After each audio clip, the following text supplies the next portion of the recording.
as Zazar. Hey, Judge. Portia, future assistant public defender on behalf of Mr. Zanzar. What's up, Mr. Simmons? Zanzar. Good Hello. afternoon. Happy Halloween, man. Yes, to you too. I am good to see you, man. Good to I hope for some good news. It's going to work. It's going to work. Thank you, Please, Judge. please. I've spoken to my client in the hallway. Really? Yes, Judge. Okay. He's apparently involved in the LEAD program. He is in that program right now. He said Willie is the supervisor there, and APA Robbins is the contact person there. So we are trying to get some information from them as to how he's doing and his success to see about trying to get this situation resolved. I'd ask for a 2 or 3 week adjournment, please. Is that all that accurate? Yes, sir. Wow. Yes, yes, you may.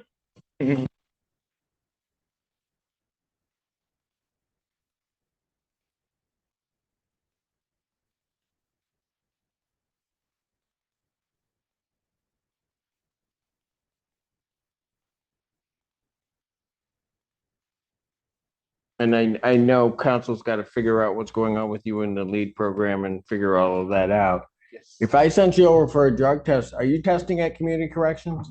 Yes. You are? Yes. Okay, when's the last time you tested? Last year. Last year? Yeah. If not 2 years ago. Okay, but you're not currently going over there? No, not at the moment.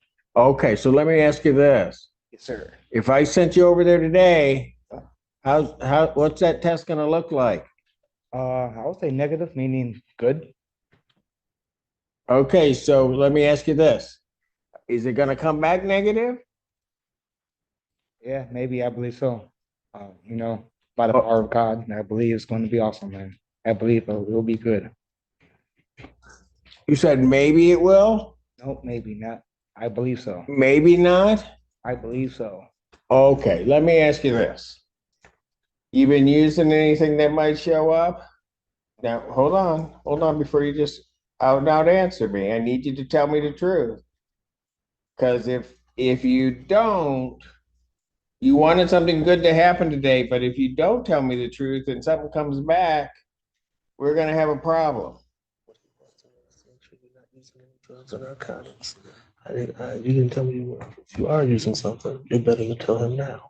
I'm gonna say no, and it come back positively. So if you are doing something, you should tell him. If you're not, that's fine. But tell him the truth. Hey, Judge, nope. I am not doing no substances. Nothing's gonna come back. It's gonna come back all clean. Yes, sir. Okay, so can I trust that if I pass this matter, can I trust you to get yourself over to community corrections for me? Oh, yeah. You know where it is? Mhm. You don't need me to have somebody get you over there? No. Because you know how my cab system works, right? Yeah. Yeah. You know me, man. Okay. You know. All right. So what I'm gonna do is I'm gonna put this case aside. You get over to community corrections. We're gonna have to do a quick order. Get it over to them. And I want you to do a drug test, okay? Yes, sir. All right. Cool. We'll see. And then you need to come back. Okay. Okay? Okay. I'm gonna walk him out and point him out to the building. Yes. Try to help him make sure he gets there. So you gotta go there now. Okay. Take the test, and then come right back. Okay. All right. I'm gonna walk him out now, Judge. Let's just do it one time. I'm Pardon? gonna walk him out now. Yes, go for it. Okay. I know I got my 3 o'clock.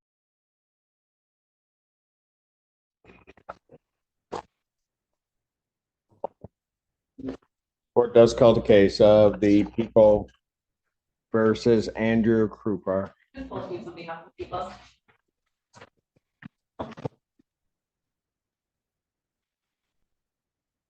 Good afternoon, Judge. Joshua Van on behalf of Mr. Krupar, who's present to my right as well. Your name, sir? Andrew Stevens, Krupar. All right, what are we doing on this today? Your Honor, we have a couple of things. First is Raymond, if Your Honor is looking to do that on his file, but basically we had a complicated situation where MSP swore to a new case at a 15 file yesterday, but it was a felony case. The physical file hasn't made it to this building. Right. So engaged in making a makeshift work file. Yes. We will need to, and I otherwise understand that we have another matter that needs to be addressed as well. Yes. Is he, have you seen a copy of the, I haven't, but we've been I know that the main charges, but no, I have not yet seen a copy. He's charged with 8 counts. Okay. The most severe, smaller from this. Yes. Yeah, we just cleared that today. Okay, that's why the officer standing behind them. Yep, because no it's still problem. showing. Yep, we cleared it this morning. No problem. Perfect. all right, I have, sorry. did you wish for me to formally read the complaint to you? No, Judge, I would waive the formal reading. Thank you. We stand mute and ask that you enter. Defendant having waived formal reading, standing mute, the court will enter a not guilty plea. I don't really have a case number to call off of this yet. I'll call it by the. I even have a report number. You got a case number? Yeah, go ahead. 24F556. Got it. Got it. Actually, it's on the print. Thank you, Emily. All right. Defendant having waived formal reading, standing mute, court will not enter a not guilty plea. It will set a probable cause hearing in this matter.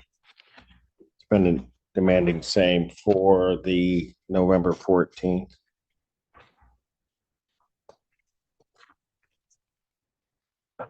So where? Judge, can I Yes. interrupt? Go ahead.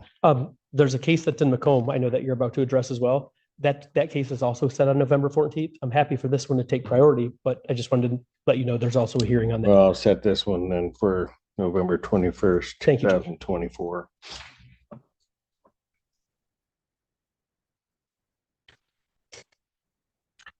I don't think this is the right format, but that's okay.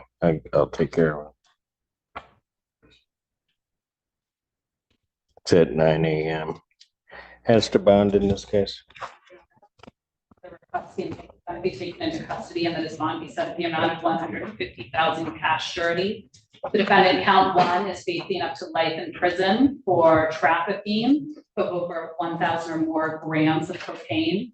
This defendant came into under investigation by the Michigan State Police when federal authorities determined that he had been trafficking drugs internationally from Europe as well as interstate many times from California. Engaged in an illegal contract with younger people. He paid them about $100 to $200 per package and said, "Can I have these packages delivered to your home? And let me know when they're there. I'll come pick them up from your porch." He did this numerous times, further, including at least 10 times from California. The feds then intercepted a package that they determined to have MDMA in it. This then led to a search warrant where the package was successfully under surveillance delivered to the home, and the Michigan State Police, and specifically LawNet, began an investigation into Mr. Krupar. Once the package was delivered to the home, the person who was supposed to notify him that the package was there did so. Mr. Krupar arrived, took the package, and the police attempted to arrest him as well as execute a search warrant on his home. When they executed a separate search warrant on his home, there was a great deal of controlled substances that were recovered, over the 1,000 grams of cocaine. There was separate drugs that were recovered from his vehicle as well. Notably, though, while the penalties, unfortunately, for resisting obstructing the police are just not as substantial, although they should be, when the police attempted to take him into custody, he attempted to flee. He ran from them and he resisted arrest. So not only do we have a person before Your Honor that has been engaged in international drug trafficking, he has, and I will, this is a 2021 case that is not at the fault of MSP. This is a case that once the federal authorities are involved, it takes a very, very long time for it to be processed. As soon as MSP was able to enter this into on-base, they notified me immediately and I was able to bring the charges before Your Honor. This defendant, notably, is also before your honor on our other PCC case. Mind you, that case is not as substantial in terms of penalty, but in 2024, which is the case he's otherwise here before your honor, he's otherwise in possession of cocaine and just over $9,000 in cash that we understand to be the proceeds of drug trafficking. That's on the other file that's scheduled for PCC today. Similarly, the warrant that I understand defense counsel may indicate to the court has since been cleared perhaps today, but the no bond warrant that was out for his arrest today was for a CSC case in Macomb. He also has another case, I believe it's, I'm going to say it wrong, something about Chippewa. Oh, is it? Is that the jurisdiction? Isabella County. Isabel, thank you. He has another case that came under investigations, frankly, from drug trafficking, but resulted in a malicious destruction of property or some charge along those lines that he's otherwise dealing with. So while this case is from 2021, it's not as if he's had his hands clean since then. Instead, he has picked up numerous other cases in the CSC case, and he has also previously been prosecuted for CSC in our county.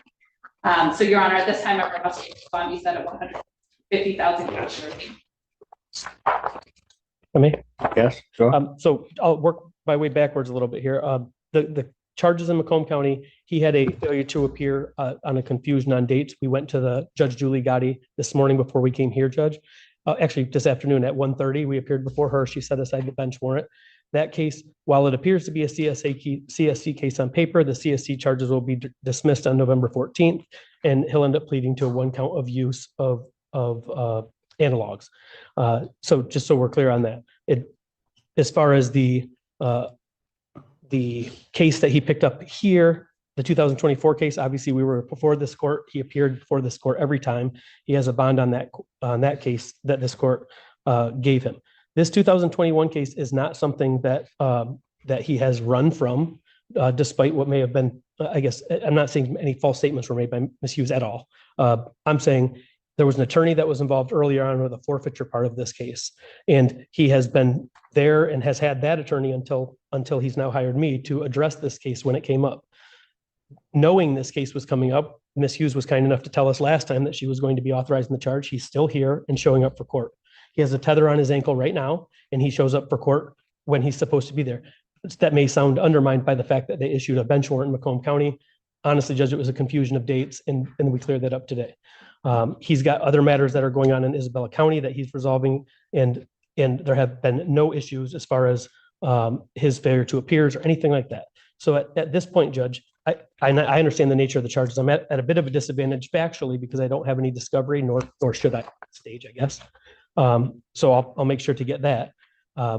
But this is 2021 and he's here and been here. I think I know he'll be here again in the future. He's got a tether on so the court can keep an accurate, oversight of him. I have a feeling that the case in Isabella is going to end up resolving with jail time up there. So he's not going anywhere on that one either. What court is that out of? That is out of the Isabella County Circuit Court. I'm sorry, I don't know the number, Judge. Do you know the number? Maybe third. Oh, you know what? Does that include Mount Pleasant? That is Mount Pleasant. Yes. Got it. 21st. Well,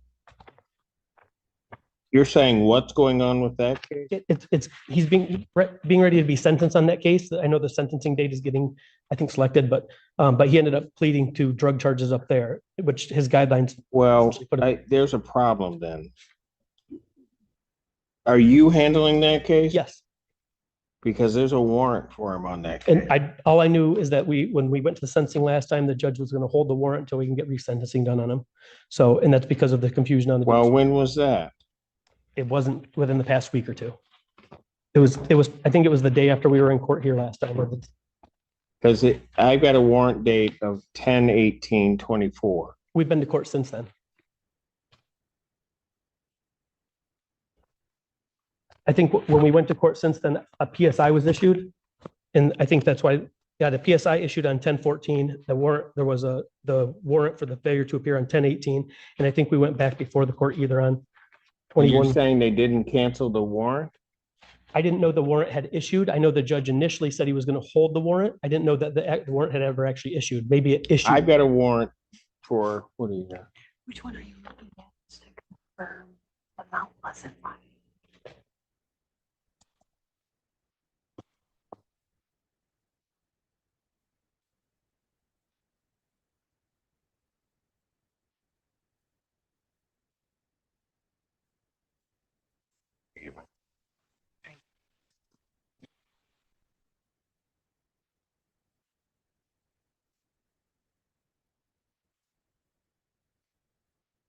I've got a warrant that indicates it was issued on October 18th, 2024 out of Mount Pleasant. On a charge of destroying evidence. And it says hold with no bond. Part of the, I know he was charged in one of the charges with tampering with evidence, so it's part of the same case. Why it would only issue on the one charge. I know that I appeared after that and the PSI was being updated, which it did, and we're waiting for the sentencing date, but maybe it didn't get set aside, or I don't want to speak on it because I don't want to say something wrong to the court. My understanding was the judge initially issued a warrant because there was the failure to appear, but he held the warrant without entering. I don't Now it's entered know. apparently. It's entered. It's been entered since the 18th of October and not cleared. And I understand the ramifications of that, which is why we cleared a different one today. And had I known about it, I would have tried to make sure it got taken care of before today. Unfortunately, didn't know about it. anything else? I Um, mean, I got, part of the problem is when I look at these dates of offenses, I would tend to agree with the people that well, this one's a 2021, his behavior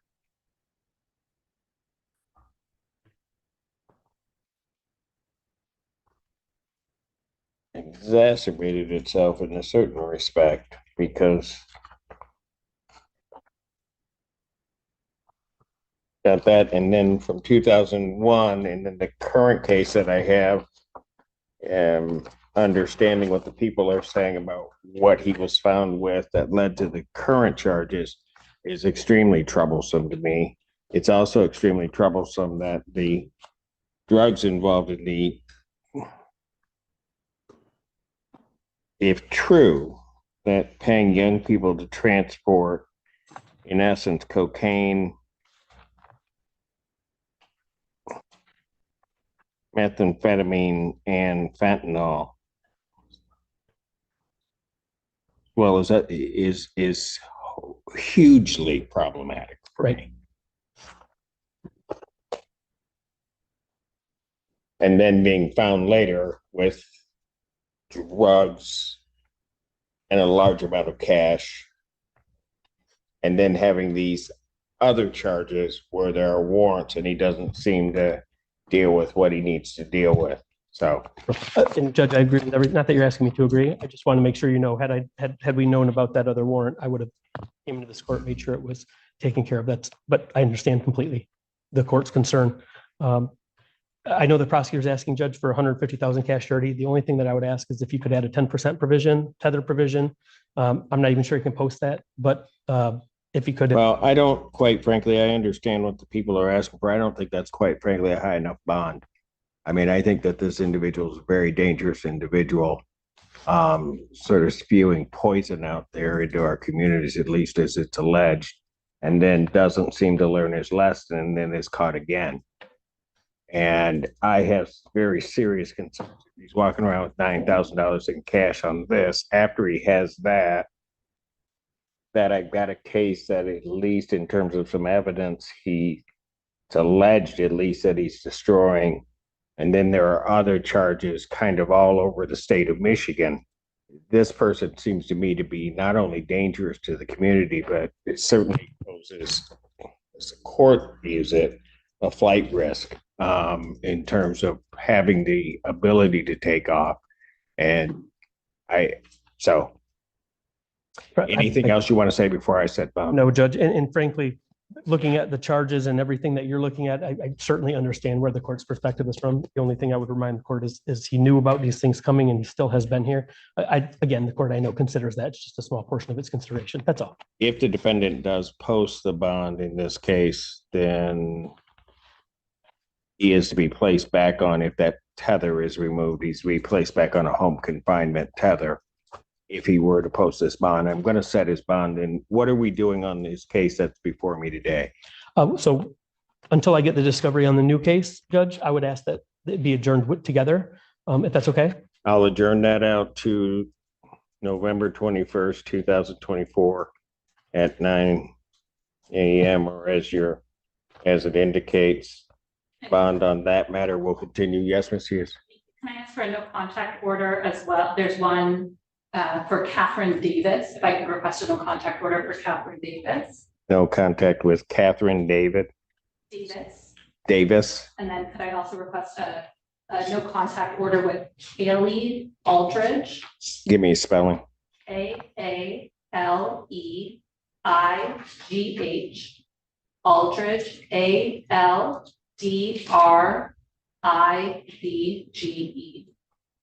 And then we could have. And the Catherine is spelled which way? Catherine is KATHERINE.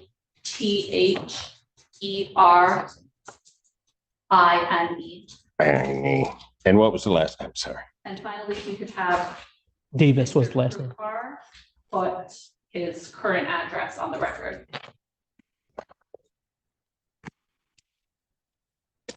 There's been an anticipation with the other case, Judge, that he wouldn't be able to stay anyplace long because if he's going to be incarcerated, there wasn't really a reason for him to establish a more permanent residency. So that was the only issue. I'm not sure if that's the entirety of it, but I want to make sure the All court. right. I will order no contact with Catherine Davis, Kaylee Aldridge. As indicated that if the defendant posts a bond I'm about to set, then he is to be placed on a home confinement GPS tether. And at this point, until I can, I certainly will take a look at it, but looking on the face of this with everything else that's going on and having a no bond hold in Isabella County or Mount Pleasant, the court in this case is going to set his bond at $500,000 cash surety. Defendant is remained. Understood, Judge. And obviously with that no bond hold anyway, I appreciate it. Thank you for your consideration. And if I need something in writing after I get the discovery, I'd appreciate that. Happy Halloween.